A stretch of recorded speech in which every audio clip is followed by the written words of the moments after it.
Hi, guys, and welcome back to Reality Behind the Chair. I'm your host, Margaret Hatch, also known as the girl who cuts my hair on Instagram. Today, I'm here with the most beautiful Sally Mossen, also known as Sally_Heart in Maine on Instagram. And Maine is spelled Mane. I'll tag her below. Little pun. Little pun. I love it. I love a good pun. Okay, so we were chatting before this, and we kind of don't really know each other, but I know. but we do now. Instagram, baby. Instagram. This is 2025. Yeah. This is how you meet people now. This is how you meet people, the internet. And Portland's so small. Like, Yeah. we have a small community. Okay, I'm going to say small, but it's pretty big. Would you There's say? a ton of hairstylists here now, which is sweet. And there's so many salons and hair suites and I'm yeah. here for it. Yeah. But yeah, we just briefly met. Dana, my coworker who owns the salon, the apartment was having like a cutting class, and you came, and I was like, "Hey, I know you from the internet." Yeah. I was like, I like her. Like you. She seems nice. I love it. But yeah, so I'm so excited to like get to know you more and your story and to learn from you. I mean, you're a vet. You're a vet. I'm old. You're not old. I'm an You're old gal. wise. You got some stuff to teach me. I'm here for it. And to teach everybody, new, in the midst of it, retired. We're gonna deep dive into the hair world today. Can we start from the beginning? Yeah. So I started hair school in 2009, which feels like a million years ago. But before that, like I was in school, in college, like in and out of school, and just felt pretty lost with it and didn't know what I wanted to do. And then I was like always changing my major, like yeah, I was like all over the place. And then I was talking to my dad about it, and he is like pretty non-traditional with work, and he coaches soccer, and he was like, have you ever thought about doing a trade? Like, would you be interested in doing anything like that? And I was just thinking, like, it seems so crazy, but I've always been like, I've always admired hairstylists. It seems like such a like cool job. Like you're meeting people and working with your hands, and yeah, every day is a little bit different, but I had no concept of the beauty industry. Like I wasn't one to do my hair. Like my hair always looked crazy, and yeah, it just, but then like a week later, I just toured hair school in Portland and was like, I think I'm going to try it. And then once I started, I loved it. And yeah, just got through school.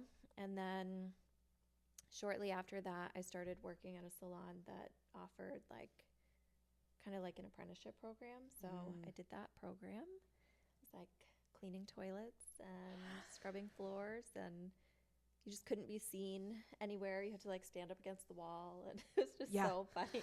I'll be out of everybody's way. Don't mind me. Do you need anything though? You know? Yeah. It's like pop in for like a second and then disappear, and like always apologizing. And yeah. And then I worked there for a few years, and then I went to another salon in town that was pretty small. It was like, so the first salon I worked at, I think it was like 50 something employees. Like there was a spa as well, so including that staff. And then the next one was say like 20 people or something. So it seemed like kind of like a good move for me. Like I wanted to be in a smaller space. And yeah, there I started doing color as well, because I had started off just hair cutting. So that was exciting.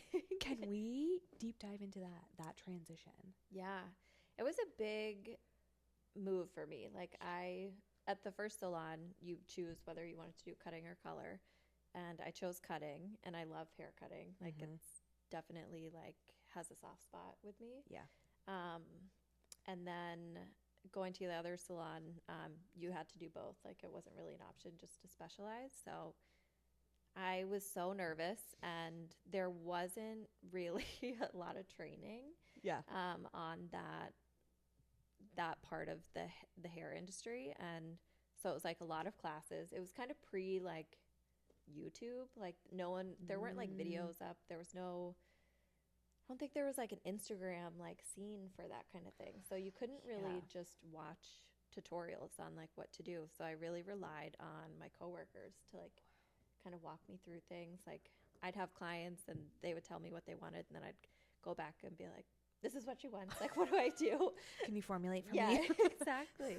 And luckily, like everyone was so supportive and like down to help. But I remember, yeah, it was terrifying. It was absolutely terrifying. And it was such like a mindset of like fake it till you make it, which I don't love that. I want to feel good about what I'm doing. So Totally. it was, yeah, it was hard. But yeah, over time, over the years, I felt like I got more confident in it.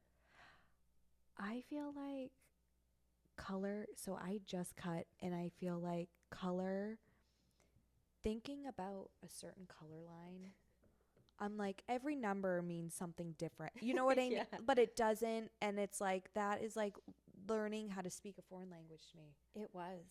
It was. And like, I think now too, like there can be this thought of like, or an approach to color of like, just bleach and then tone, bleach and then tone. Like lift as far as you can and then just like get the color that you want. Yeah. But I like using color a lot more for that kind of stuff if it's an option. And there's like a real like art to it. But Yeah. when I think back on even in like middle school and high school, like the classes I did best in were always like hands-on. Like I killed it in labs and like anything that I had to like just read about, I'd never comprehended it. So I always thought of color as like I'm in my little lab and I'm figuring this out. Like it's a little experiment. It was just cool. I love that. Yeah. And also the artistic side, because let me tell you, colorists, people who do color, it's like the color wheel is the Bible. Like, yeah. and me looking at that, I'm like, oh, it's just a rainbow in a circle. And I'm like, I think that cancels out because that, you know, it's but across like from it. but don't ask me what I need to formulate or what you should do. That's not my that's not my jam. Okay, so you started doing that at this salon. Yep. They're no longer there. It was called Head Games, and I remember it. yeah, it was a cool spot for a while. Like I Yeah. loved it in the beginning. And I still am like really close with a lot of the people that I met there, and we've all kind of branched out and like opened up our own spots, so it was cool. I love watching. I don't know. It's like your like class, like your graduating class. Totally. And then you're like, wait, look at us. We're all thriving. Yeah, we survived it. We survived. I mean, there was like a lot of like trauma or like where you bond over it and you're like, that was crazy. And like we could still talk about it. Like if we go to dinner or something, we're like, remember that time when I had to do this and that and whatever. But I'll still stay up at late at night thinking about it. Nightmares. I literally do have nightmares about that place sometimes. I remember when so I worked at a salon. That was like my introduction to the hair world, and I was a receptionist. I remember like Saturdays, the phone did not, and I would like sleep there and I'd be like, oh my God, the phone's ringing. I forgot the phone. They were on hold for too long. Yeah, totally. And now, like, we just use our cell phone. Exactly. It's weird. Yeah. I kind of do miss the days of having like a receptionist and like, because it is a lot like when you're doing your own booking. I don't offer online booking, which I don't know if that's the right thing or not, but it's just like it works for me right now. Yep. But sometimes I'm like, oh, the days of having a receptionist, like if you're sick, like I don't want to have to reach out to everyone and be like, I got to get back to you. Or like, yeah, I get such like guilt about not opening up my schedule enough or like sticking to my schedule. And if you have a receptionist, you have like a little bit of a buffer. Right. Yeah, absolutely. But it's a good skill to gain. It is. And like boundaries. Oh my gosh, girl. Yeah. Girl. That's my thing. Like, yeah, it's it's hard to balance that now that I'm like thinking about Yeah. it. I'm like, Do you wow. do online booking? I do online booking. Yeah. And that's primarily where people go. I think Yeah. it's the easiest. But had I have, if I were to have services that were different times, Yeah. I think it would totally screw my Yeah, if you're book just doing over. cuts then, and they're usually around the same time. Yep. Yeah. Yep. Yeah. If someone has really thick hair, I'm like, no, you have to text me Yeah. because We got to make sure there's enough time. yeah, because I Yeah. want to make sure you get a blow dry Exactly. or yeah. like a thorough haircut. Yeah, I don't want to be panicked the whole time. Yep. Yeah. Yep. Yeah. It's like literally like a horse's mane of hair. And you're like, I have only 20 minutes to blow dry this hair, and that is not enough time. Yeah. Wow. No, I think we were talking earlier of just like each place almost representing like a learning Yeah. experience. Yeah. I can totally relate to that. Yeah, I feel like the first place I worked, Akari, name dropping, I learned so much about just like the importance of education Yeah. because they really pushed for it and like really, especially at that time, like it was just made such a priority, like over anything. Like it was, you can be creative and like education is important.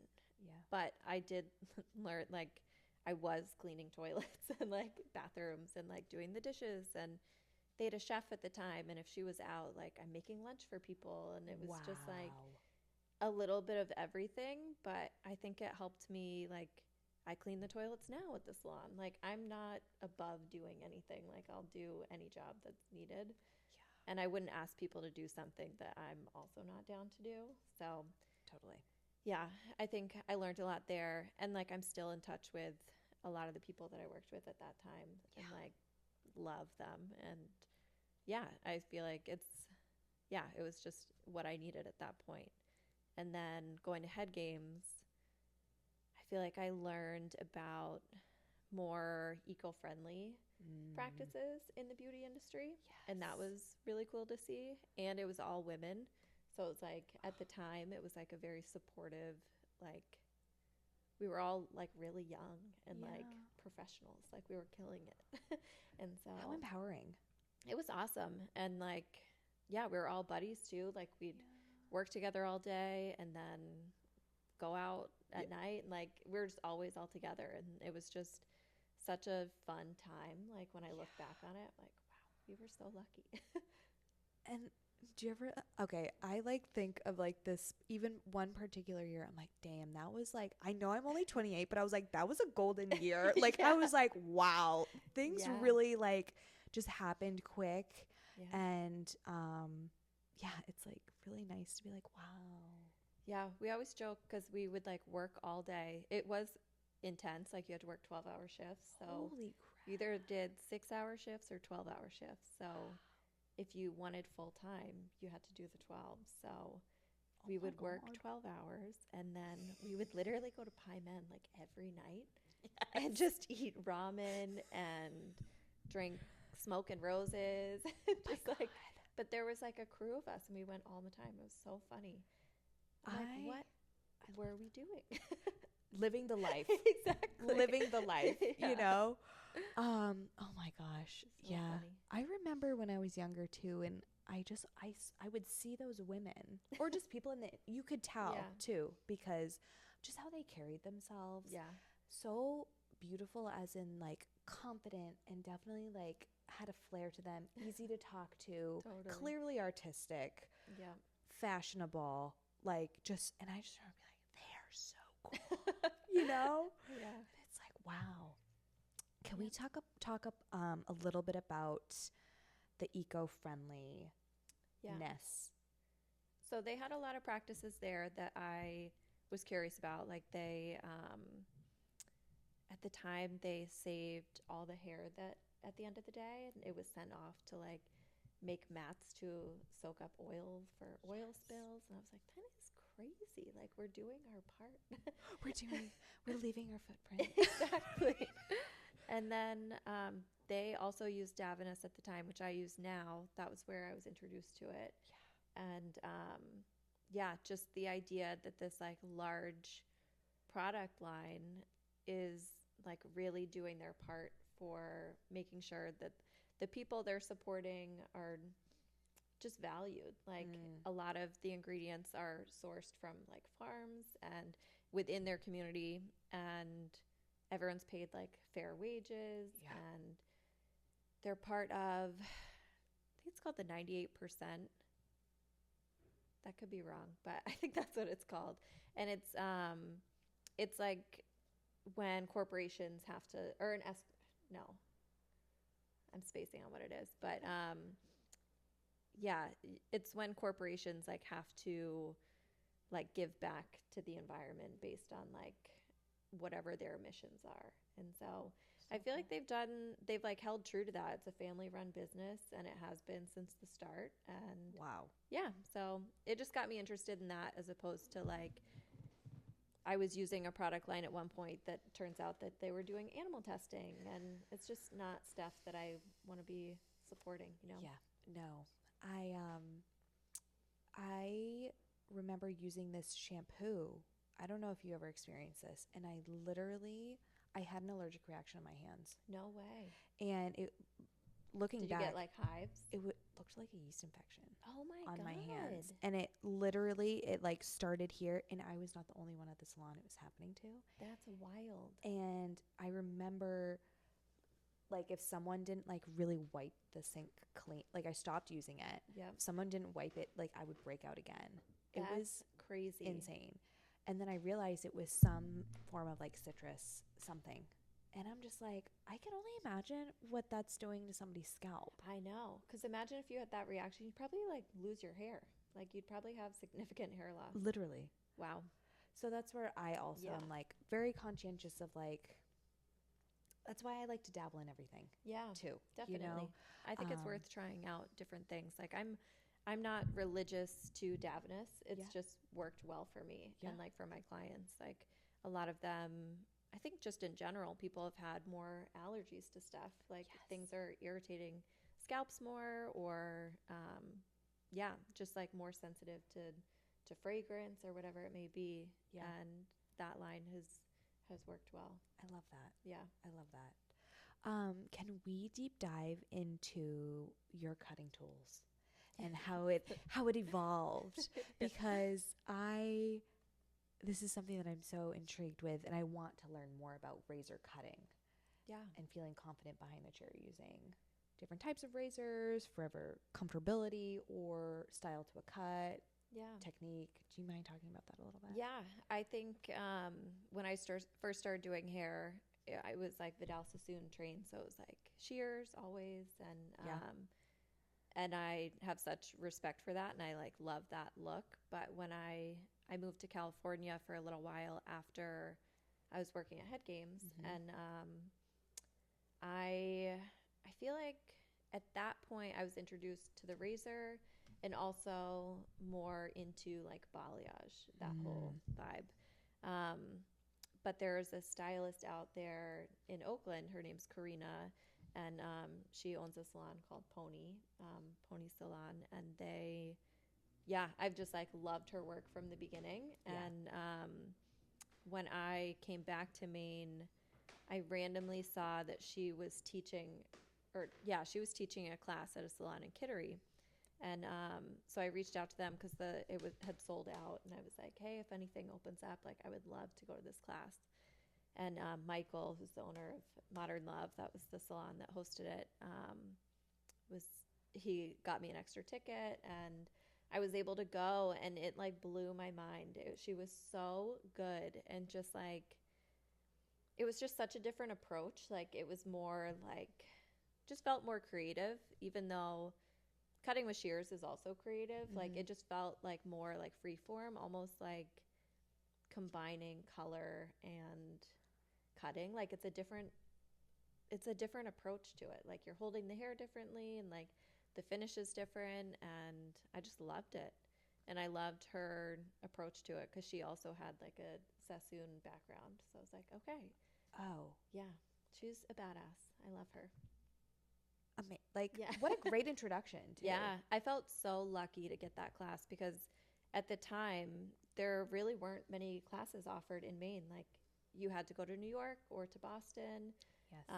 I think a lot of that has changed since the pandemic. Like there, and just with Portland growing as well, there's like more options now. But I felt so lucky to be able to go to that class. And I took another one of her classes. She and Michael have a connection. They used to work together back in the day. And yeah, she's come a few times or like brought other stylists up. And it's been honestly like life changing. Like, I feel like things like that happen to come up when I'm feeling kind of burnt out or like just stifled with creativity or just like, I don't know, like something just feels off. I feel kind of bored. And then something comes up and I'm like, this has changed everything again. Yes. And it feels so good.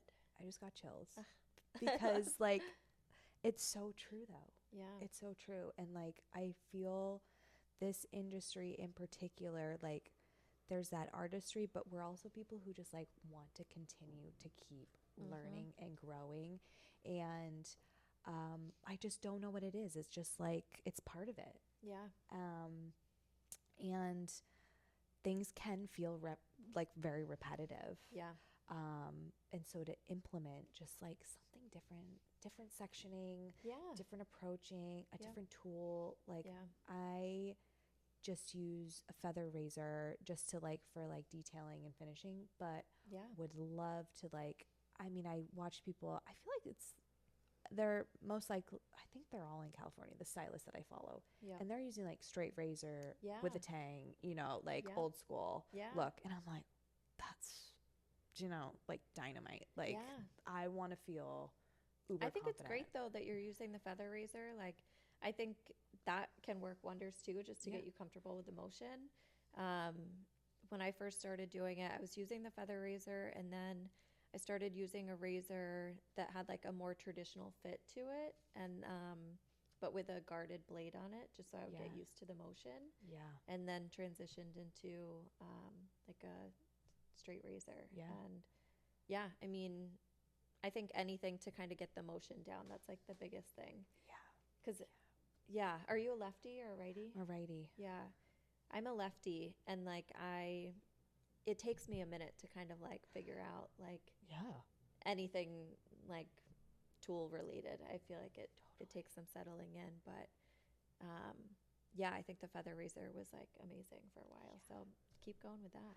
I'm excited. Yeah. Just to like, because I have some classes lined up more so in the spring. Yeah. I'm like, what is this? It's like fall and spring. It's like the purge of classes. Totally. I'm like, okay, whatever. Summer's like for the beach and like right. Like nobody wants to be like doing extra stuff on their like days off and stuff. And I'm like, that's fine. So I think that'll be really nice to just like sit down and like take out a mannequin too. Yeah. To just like work on that. Because I feel like, I don't know, it'll just evolve. Like you said, things evolve and change. They do. And you got to kind of like figure out what works for you and what doesn't. And down for any of it. I also love what you said about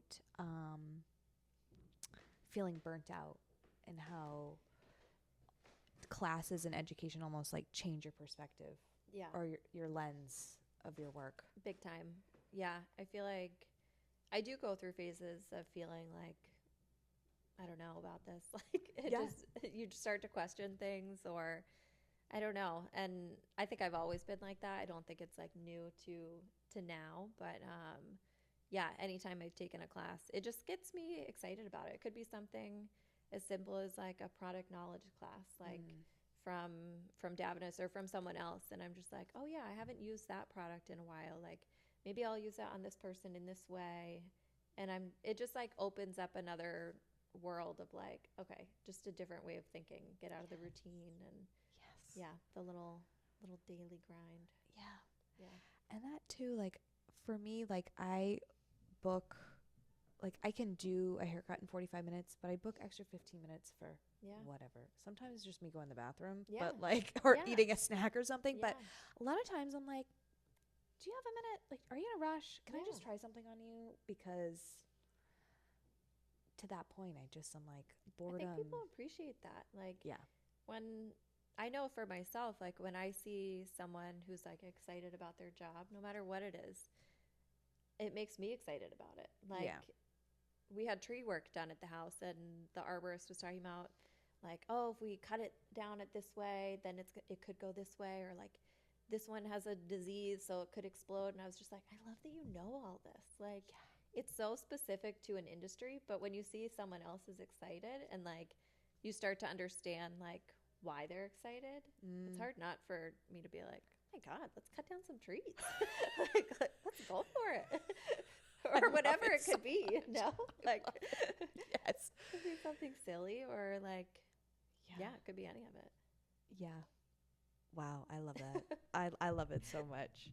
And then can you talk about today? Like, so where you work, what you're doing, Yeah. specialty.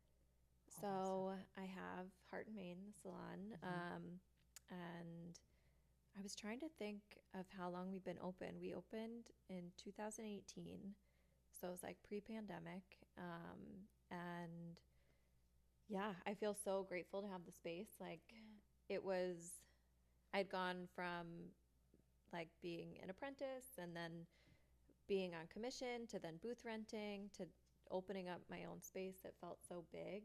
Yeah. And it's been so good. Like, I have 2 other stylists there who I love working with, and it just feels like a really supportive environment. And yeah, it's just been it's been such a game changer. Like, obviously there's struggles like day to day, like, or just like work that needs to get done that isn't exciting, but overall, like, I love being there so much that it just feels good. And I feel so grateful for my clients. Like, when I think about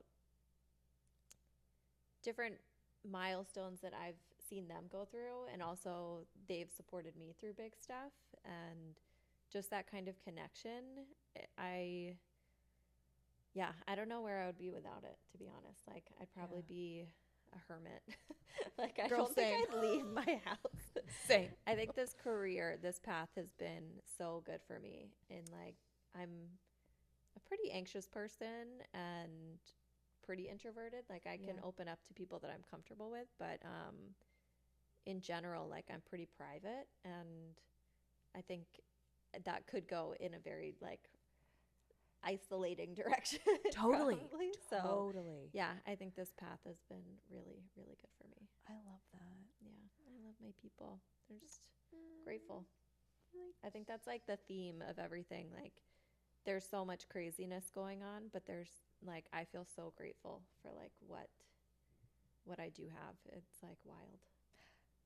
And like how the trajectory of your career too, you know? Like, my goal was never to have a salon. Like, I wasn't like, and one day I'm going to own something. And it just made sense. Like, and it came down to like kind of like silly things. Like, I just like wanted to be in a space that I liked the decor, and like I wanted the music that I like, or like the little extra things like having seltzers or like little chocolates for people, or whatever, comfortable sinks, and just being able to like make that call. And but it is funny how it's all turned out. Like, I never would have guessed that I would have, like, there'd be 3 of us in there. And it's been wild, and everything can change. Like, we'll just see how it goes, but for now, riding it out. I love that. Yeah. And that's also so true. I mean, you know, it's just today. You know what I mean? I know. I'm just grateful to be here. It's like alive another day. I love it. I love. Have you had any like crazy experiences behind the chair? I'm like, spill the tea. Yeah, I mean, I've had many over the years because I've been in the industry for a while, but when I think back on like the early days of it too, those ones like still make me laugh.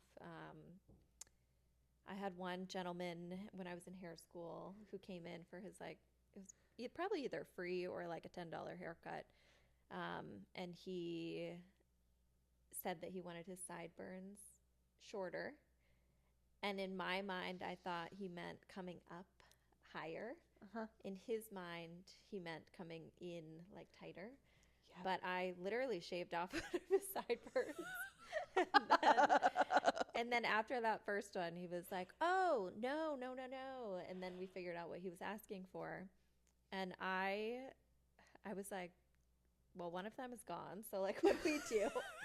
But he literally wanted to keep the other one. So he left with like one sideburn like gone and then one that was like tucked in and cute. He said, I'll keep the one. I'll keep the one. I'm hanging on to that guy.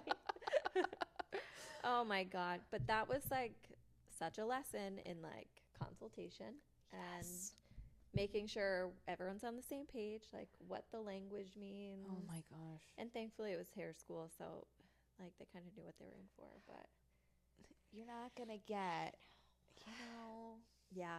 God bless to all I those. know. I love that you came in, but like, you're not going to get the best haircut of your life here, my guy. exactly. I just imagined him going about his day and like, what did he tell people? Right. Like, what happened next? Yeah. Did he go to the grocery store? Did somebody say something? No.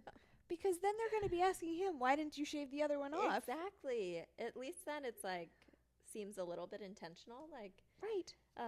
but teach their own. Teach their own. Yeah. Oh my gosh. That was a lesson for sure. And then, yeah, I did have another one when I was in California before my license transferred and I could work in a salon. I worked at a blow dry bar, and that place was awesome. I'm still in touch with a lot of the women that I worked with there, and it was just like wild. But I did have one client who didn't love me like right away. I could tell that we weren't vibing, but that was fine. And then but she was really adamant about like she did not want any water splashing on her face during the shampoo because she had just had her eyelashes done. Sure. I was like, okay, like I was thinking like the whole thing, it was just like very stressful, and I was like, yeah, like obviously I'm not gonna get your face wet. Right. And then of course the hose went wild. Her whole face got wet, and I was just like, Sally. And she screamed, and oh my God, it was such a to-do.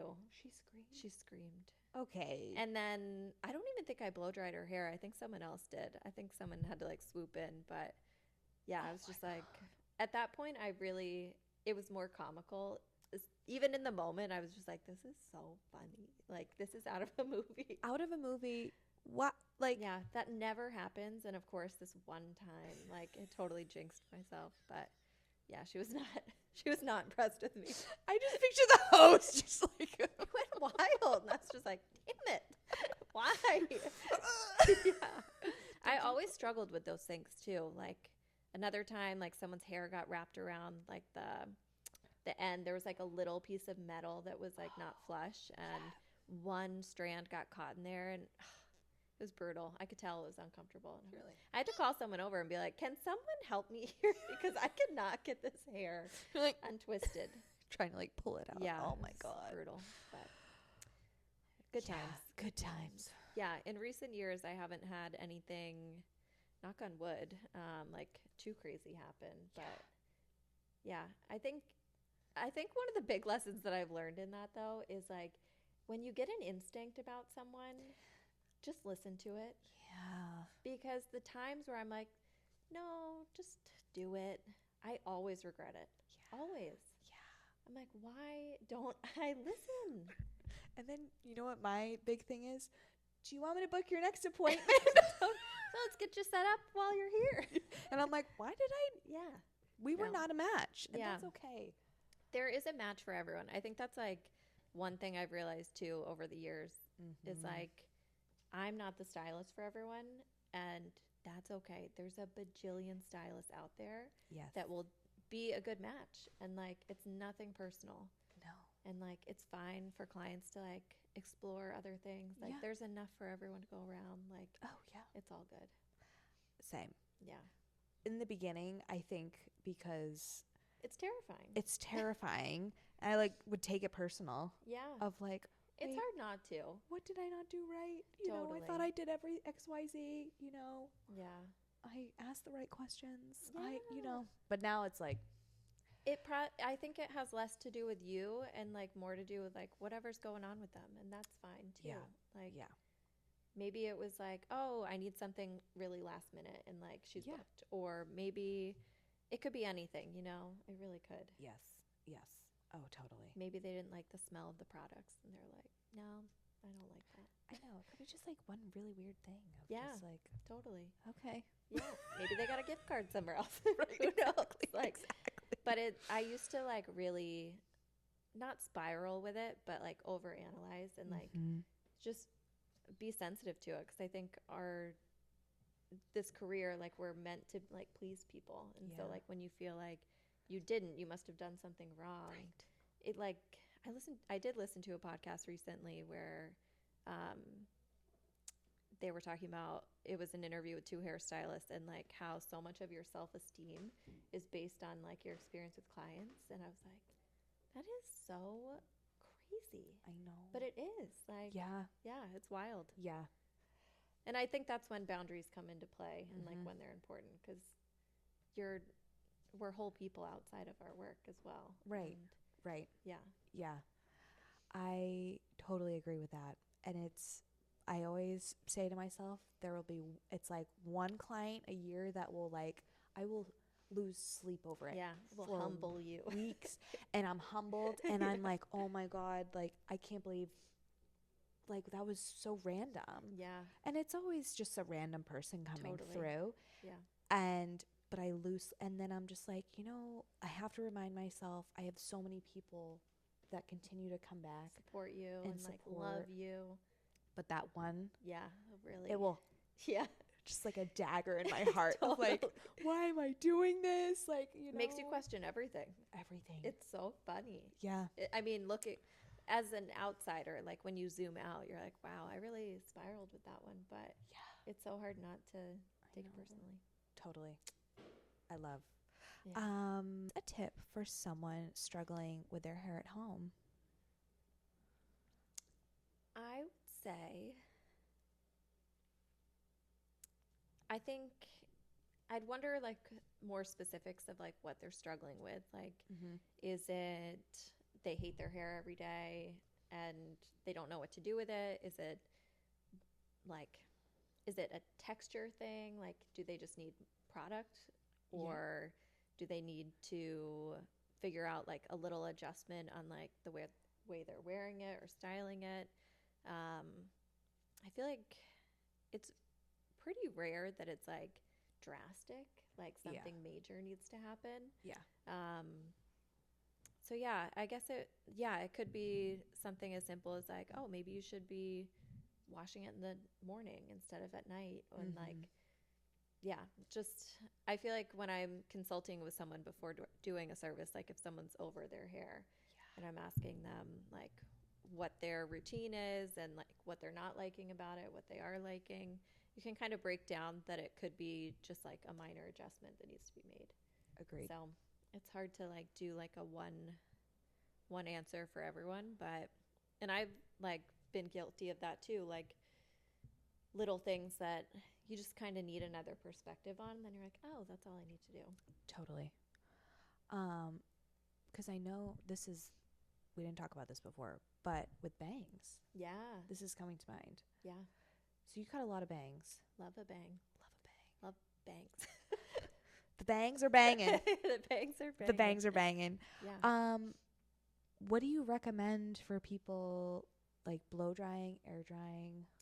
Depends on the look. Like sometimes, like if someone comes in and trying to think of like something specific, but I think the length varies on like what they need. Sometimes longer bangs are actually more maintenance than them being shorter. Agreed. Because if they're short, they just kind of live where they live, and Mhm. like they're not in your eyes for a while, and they can be messy.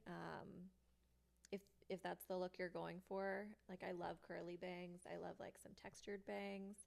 I love I always called them like chewed up bangs, where they just look like kind of like, yeah, like mangled a little bit. Mm-hmm. But I also like something super blunt, and yeah, it just depends on like what the look is, and how much time people want to put into it. But I do think that there is a kind of bang for everyone, every like face shape, every like person how much styling they want to put into it, how much maintenance they want. I have so many clients that come in and say like, oh, well, I can't do bangs because I have a cowlick here, or I can't do bangs because my forehead's too short or too big or whatever it is. And I'm like, that's inaccurate. Yeah. Like, I don't think that there's one thing for everyone. That like, there might be things that are more flattering than other things on people, but I don't like the idea of everything having to be like in a little box of like, you have to have this one thing. You can only do curtain bangs and never anything else for life. It's Right.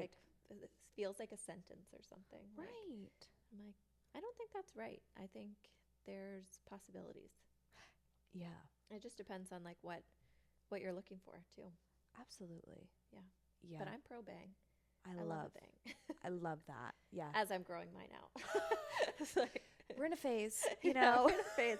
I've had bangs since I was like 2, so this is a big change. An exposed forehead. I know. I'm like, I gotta get Who is back she? to the Botox. Girl, So- some of my clients, they're like, I just need to like tone back on the Botox. I want to get bangs. yeah, I believe it. Yeah, And I'm like, it's real. I get it. Yeah, It's a cheaper route. it is. Yeah, I'll probably bring them back soon. I am kind of missing them. Yeah, It's fall, change of season. I know. Hats are on. You need a little something.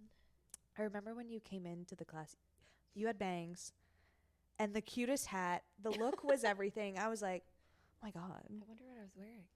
You had like a cool, like flat, Oh, like it's probably brim. Dave's hat. I am always stealing my husband's hat. It looked great. I was like, she's so cool. And then you realize I'm not. Get out. No, Yeah. I think you are so cool. This is like, this podcast has just given me such an opportunity to network with people I and to like know. really get to know them. And Yeah. it's been so nice. I'm like, I've loved it. I've loved listening to it. I Thank have you. been a fan. So it's really, it's like such a way to open up conversation and connect with people. Like you've entered some people that I knew just from Instagram or didn't know at all. Yeah. And it's pretty sweet to see how everyone's kind of navigating the world. It is very different in the industry right now compared to like when I got started. And yeah, just the internet has really like changed the game. Like yeah, when I think about even like when I got my haircut when I was younger and like there was no Pinterest. So like right. you're printing out a picture of like Jennifer Aniston and bringing it in. Be like, that's what I want to go for. This is the Even girl. though I don't have the hair for that, but let's do it. This is the inspo. Or you're flipping through the book that they The have. book. The magical book of hair. Dana was talking about we should make like a. Yes. You guys should. That Wouldn't would it be be fun? awesome. It would be fun. Yeah. Snapfish. It's kind of like a flash book for like tattoos, you know? There's Right? a place for it. exactly. Yeah. Yeah. That is Bring so back true. the book. Bring back the book. Yeah. I'm gonna like put like a little thing and like be like, remember these? Yes. From Little the 90s, nostalgia. early 2000s. Oh Yeah. man. Do you have a favorite hair tool?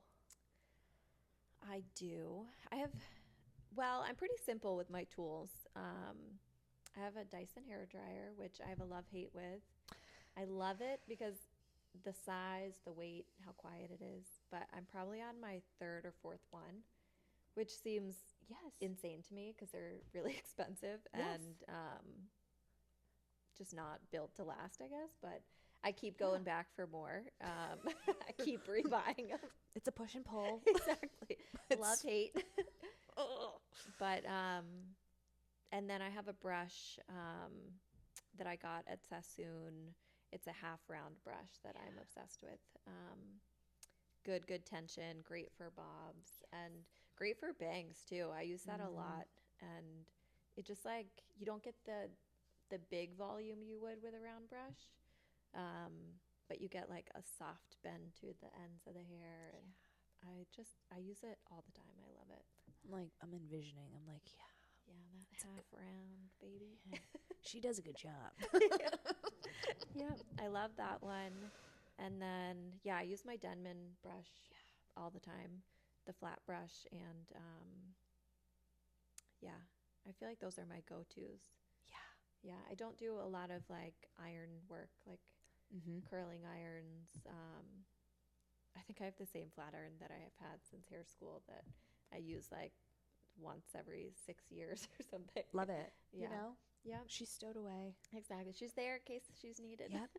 I'm always like, when I do need her and I plug her in, she probably won't work next time. She'll be like, is this thing on? Yeah, exactly. You're like, no, she's deceased. Yeah, she died years ago. We just didn't know it. Exactly.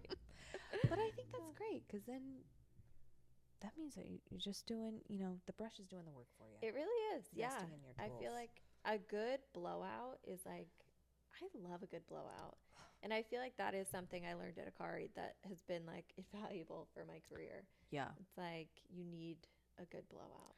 Bone dry. Yeah, exactly. Which I was guilty of not doing for many years on myself.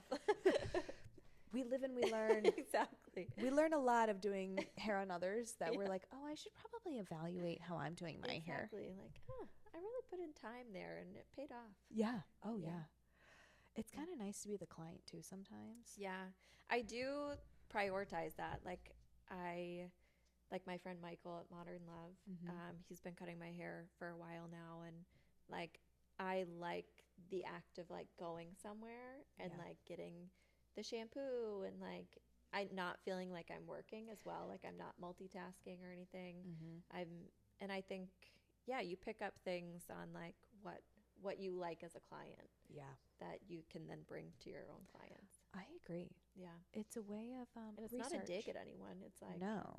it is research. Yeah. I felt like that as well. Like I went to a salon one time and I was like, they had a thing of tampons in the bathroom. Yeah. And I said, I'm doing that. that's really nice. Yeah. I wasn't on my period. Yeah. I was Good to like, know in was like- case. luxury service right Yeah. there, you know? I Yeah. was like, oh, Those little niceties do make all the difference. Like yeah. good hand soap in the bathroom and like even like I did a class at Davinus recently and in their bathroom they have like a dry shampoo for clients to use. And I'm like, I love this. So Like, nice. I'm getting my hair done here, but in case I need more dry shampoo, it's here. Love the option. Exactly. Love it. Yeah.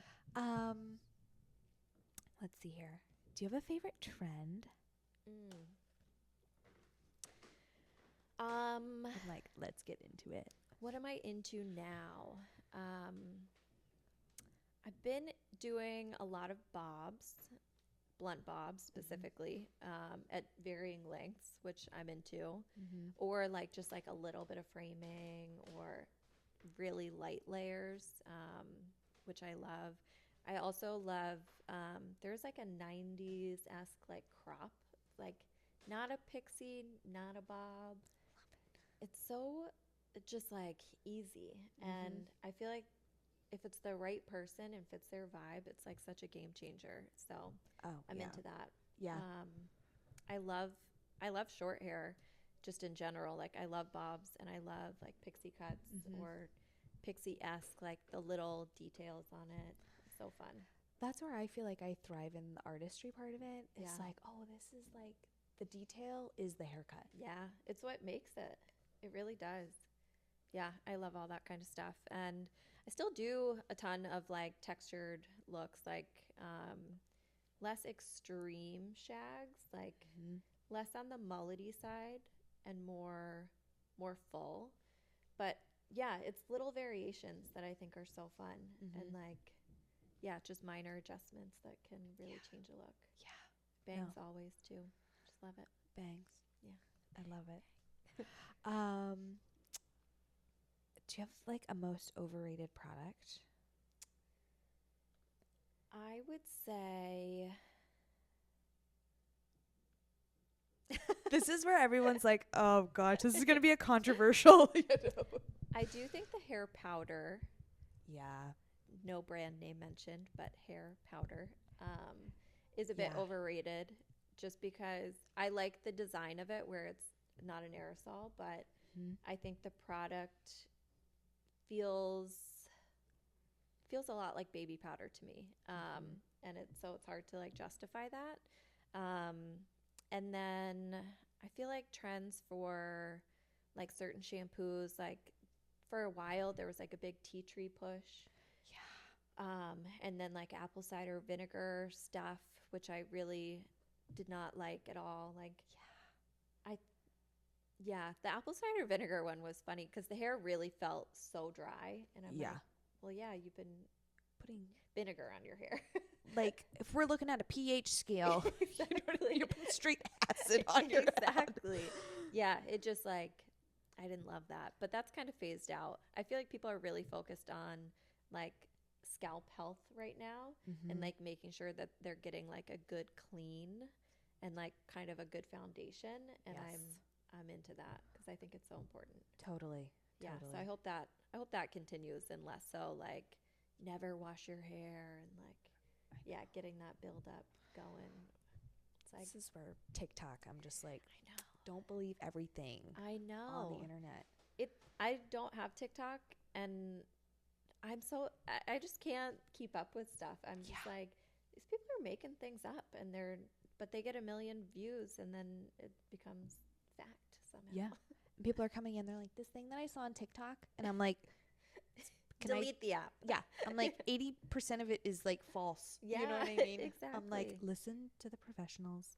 Yeah. You mentioned tea tree, and I remember there was a shampoo. It was moisturizing tea tree shampoo.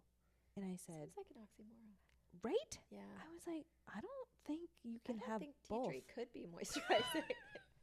It's the And most I love tea tree. It smells Me too, great. yeah. Like great for cleaning. But I don't think that's going to be giving you a moisturizing. No, that is not going to be moisturizing at all. No. Yeah. No. Oh my God. Um, I've had so much fun. Yeah, it's been so nice. It's been so fun. I loved it. What is one thing you want to leave the industry or your clients with? Like your footprint? My hope after all these years um, is I hope clients feel like I was a safe person for them to connect with and to be around and feel supported by and just like a cheerleader for them. And I hope like coworkers have felt the same. I feel like I really value connection with people and yeah, I hope that comes across as like reciprocated. 'Cause I would just, yeah, it just matters to me that people feel comfortable. It's like such a crazy world right now and so much doesn't feel safe. And um, I really strive to do the opposite of that and like kind of compensate for it. So I hope that translates in some way for everyone. I love that. Yeah. I love that. Love the people.